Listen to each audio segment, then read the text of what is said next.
L'émission Carnet de route se place au croisement des cultures chinoises et non chinoises en vous ouvrant les portes d'une Chine multiculturelle.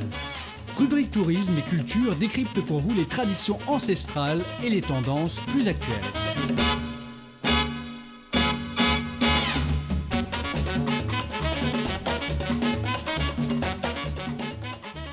Bonjour à tous et bienvenue dans cette nouvelle édition de Carnet de route, votre rendez-vous hebdomadaire avec les plus fascinantes découvertes culturelles. Je suis Manon et aujourd'hui, avec mon collègue Rogo, nous voyagerons jusqu'au cœur de la Chine centrale, dans la province du Henan, une région qui regorge d'histoires extraordinaires et de patrimoine inestimable. Salut Rogo, bienvenue parmi nous. Salut Manon, c'est un plaisir d'être ici. Je dois vous avouer que ma visite au Henan a vraiment dépassé mes attentes. Cette province, souvent méconnue des touristes occidentaux, recèle de trésors cachés qui méritent une bien meilleure reconnaissance internationale. Ah, vous nous intriguez. Avant de plonger dans les détails, pouvez-vous nous donner un aperçu de ce qui vous a frappé en premier lieu lors de votre arrivée dans cette région?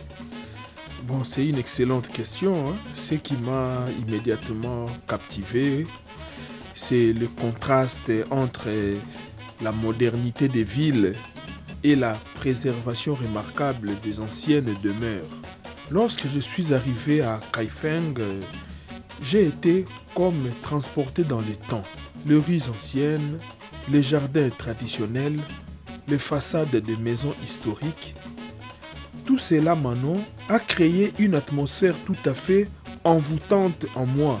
Ah, d'accord. Et j'avais l'impression de marcher dans les pages d'une histoire millénaire. Et Kaifeng, justement, cette ville a été capitale pendant plusieurs dynasties, n'est-ce pas, Rogo? Et pouvez-vous nous parler de quelques demeures particulièrement notables que vous avez eu la chance de visiter?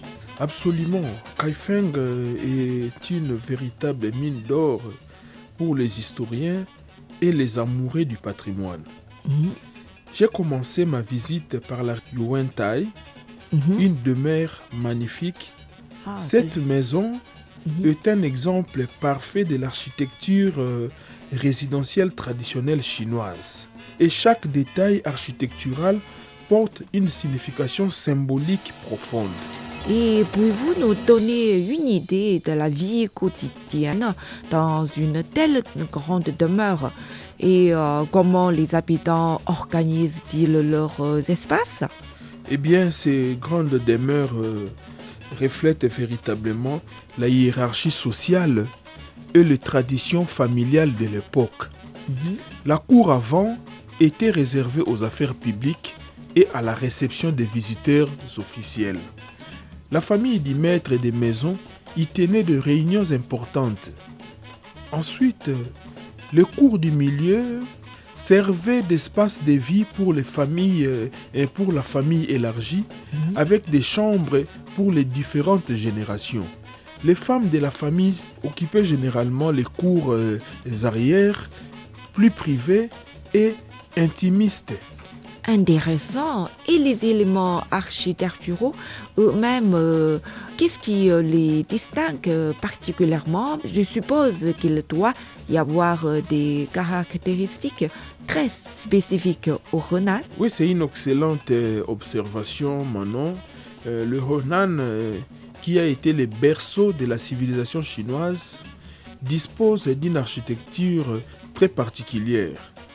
Les demeures renanaises se distinguent par leurs toits en tuiles de céramique colorées d'un gris bleu caractéristique.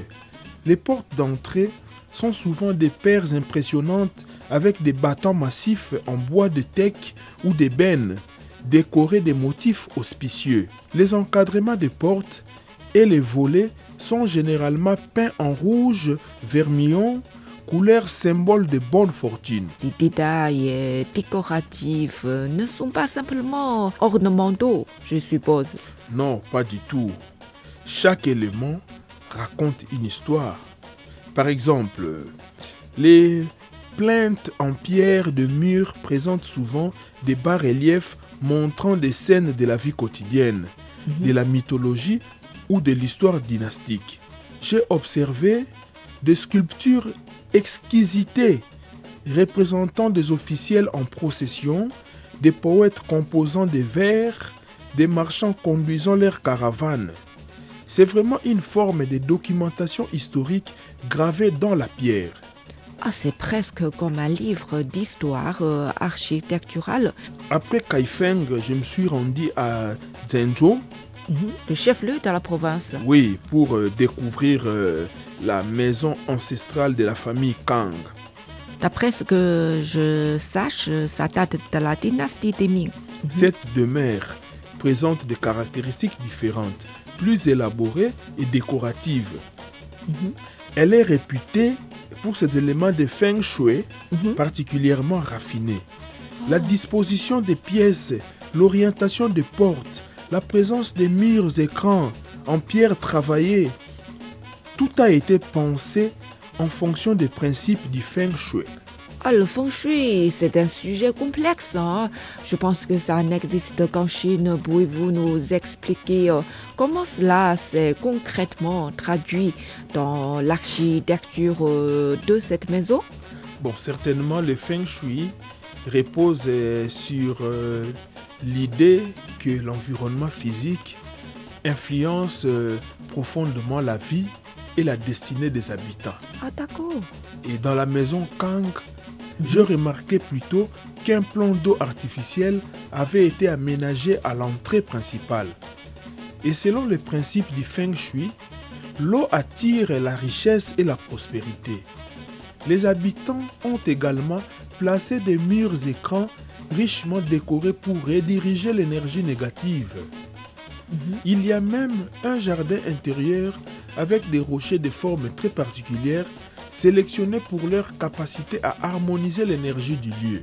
Ah, c'est vraiment intéressant. Cela montre que l'architecture n'est pas seulement une question d'esthétique, mais aussi de philosophie profonde. Avez-vous eu la chance de consulter les archives ou des documents historiques relatifs à ces demeures? Oui, j'ai eu un ami qui avait l'accès à des documents extraordinaires. Il m'a fait montre de journaux intimes, des correspondances officielles, même des inventaires détaillés des biens et de meubles de ces demeures. Ces documents offrent une fenêtre unique sur le passé. Et Rocco, j'ai encore une question. Comment les habitants vivaient-ils dans ces demeures? Oui, c'est une question vraiment pertinente. Dans les demeures du Renan, la cuisine occupait une place très importante. Personnellement, j'ai visité la cuisine d'une ancienne maison dans la ville de Luoyang et c'était fascinant. Une cuisine généralement située dans une cour séparée, loin de la résidence principale, à cause des odeurs et des fumées. Elle était équipée de grands fours en briques, des woks géants en fer forgé, des mortiers pour écraser les épices. Donc l'organisation des cuisines reflétait également l'importance de la gastronomie. Je me demande quel type de cuisine ou de spécialité culinaire préparait-il dans le Renan, Rocco? Oui, le Renan a une tradition culinaire très riche maintenant. Nos chers auditeurs doivent le savoir. Les habitants préparaient beaucoup de nuits faites maison, des raviolis farcis avec différentes garnitures, des bouillons savamment préparés avec des herbes médicinales. Donc les familles aisées des demeures ancestrales avaient accès à des ingrédients de luxe, comme les germes de soja frais, les champignons rares provenant des montagnes, les ginseng, les nids d'hirondelles, etc. Le festin organisés par ces familles, cher Manon, étaient véritablement des événements sociaux majeurs. Et au-delà de la cuisine, comment les familles se divertissaient-elles? Comme à l'époque, il n'y a pas de réseaux sociaux, tout ça. Qu'est-ce qui occupait leur loisir, Hugo?